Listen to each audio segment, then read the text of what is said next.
Hey all you people, I'm Dale Robin Jr. III, and this is the 27th episode of Slow to Pro, a YouTube series where you'll watch me go from slow to only spinning the car out once in 60 whole minutes. Today we're on one of Kunos' official competition servers. This was a 1-hour race with no pit stops at what might be my favorite track, Laguna Seca. We qualified with a full tank of fuel in 8th place out of a total of 14 cars, but I'm starting at the back because I don't want to get rear-ended on the first few turns. Not my idea of fun. That McLaren we just darted by only completed 5 laps before making the decision that this wasn't for him. So we'll never see that guy again except for in our mirror. A few things on my mind at the moment. I'm considering splitting up with Zabina, the Porsche. There's an American fellow on his way to GT3, and he's mid-engine. Yeah, I'm talking about that C8 GT3.R. If that thing ever makes its way into ACC, that's the car I'll be driving, period, full stop.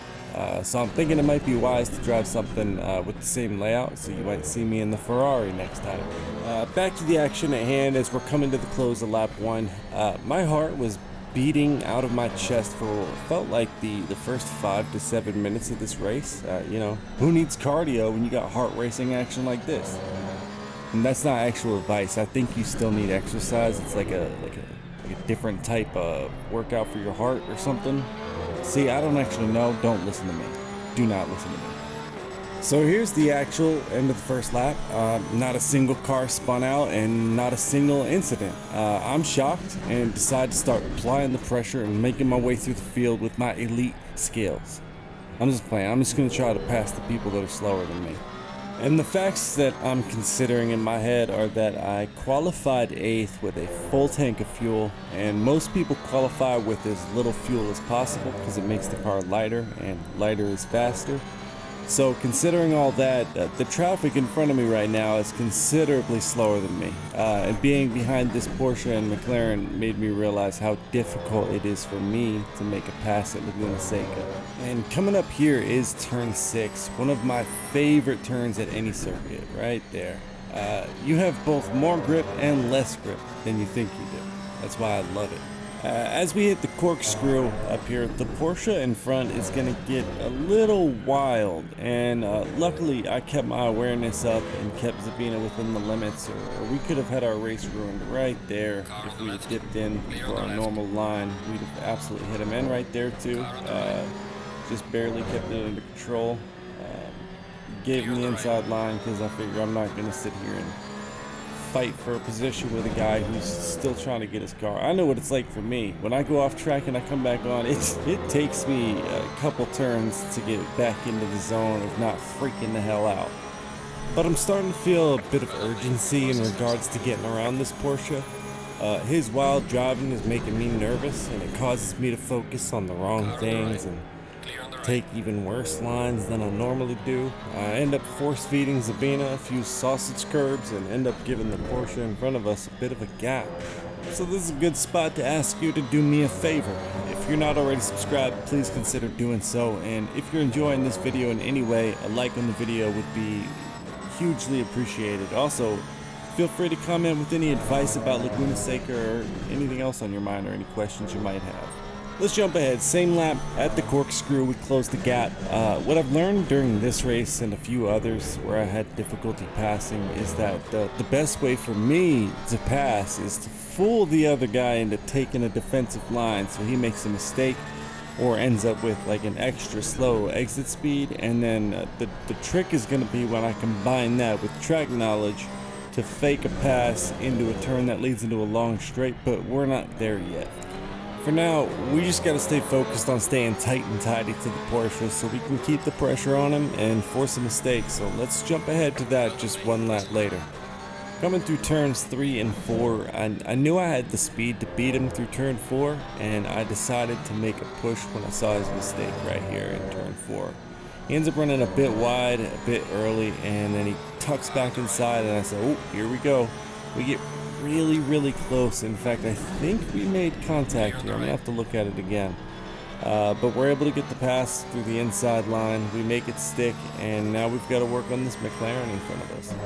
We close the gap immediately through turn 5, and I get a little brave going into the corkscrew coming up here. But unfortunately, the move doesn't stick. The McLaren goes a little bit more to the right than I'm used to, than the line I would normally take, so I think it's an open window, but it wasn't.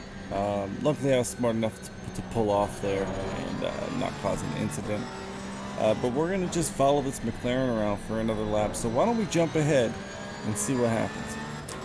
Coming through turn 10, I get a much faster run headed for the final turn.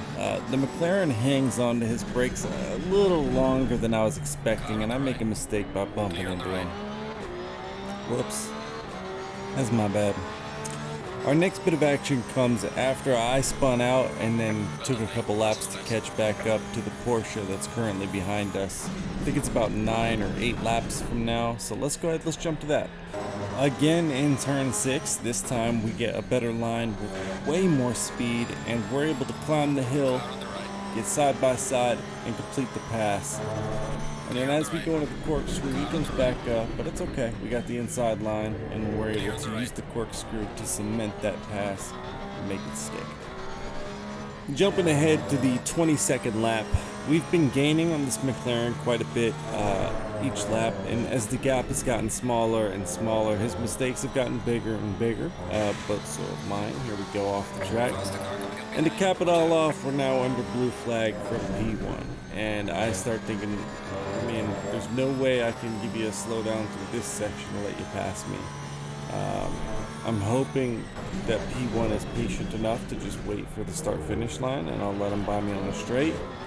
And then my intention is to use when this is gonna sound dirty, and it is, but people do it to me because I'm dumb.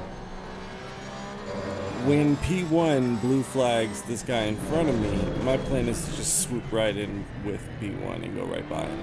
That's my plan. Let's see if it works out. So here we go. We slow down. We let P1 go by us. Congrats to that guy. He was fast.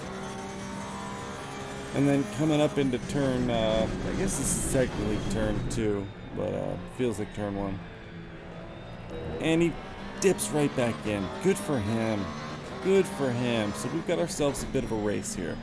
Again, we're going to go tight and tidy and hope for a mistake. And then when that mistake happens, we're going to really hope that that mistake does not include us. And whoa, there it is. I was able to let off the throttle just a little bit, but that was a real butt clencher. And that's it for position battles. We started 14th, finished in 6th, and that's a result that I am happy with. I wonder what place I would have gotten if I hadn't spun out earlier in the race. I guess we'll have to keep practicing to find out next time. That's it for today. Please consider subscribing if you're not already. We've just hit the 30 subscriber mark, and I appreciate the support so far. Again, thank you for watching this episode of Slow to Pro. I'm Dale Robin Jr. III. You guys have the kind of day you want to have.